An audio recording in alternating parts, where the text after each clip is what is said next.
ഞാൻ ദേവനാരായണൻ. ഇന്ന് 2024 മെയ് 19 എൻ്റെ അമ്മയുടെ ഓർമ്മദിനം. കോവിഡ് മഹാമാരി പലരെയും കൊണ്ടുപോയ കൂട്ടത്തിൽ എൻ്റെ അമ്മയെയും കൊണ്ടുപോയി. അമ്മയുടെ ഓർമ്മയ്ക്ക് മുന്നിൽ ഈ അമ്മൂമ്മമാർക്ക് ചെറിയ സഹായം ചെയ്യാനാണ് ഞാൻ ഇവിടെ എത്തിയത്.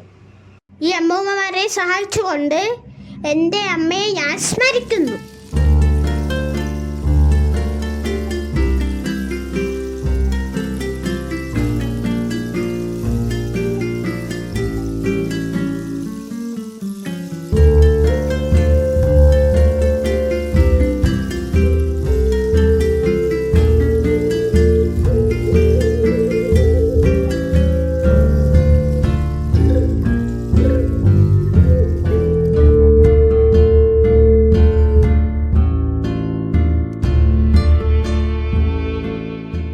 എൻ്റെ അമ്മയെ നിങ്ങൾ കണ്ടിട്ടില്ലല്ലോ.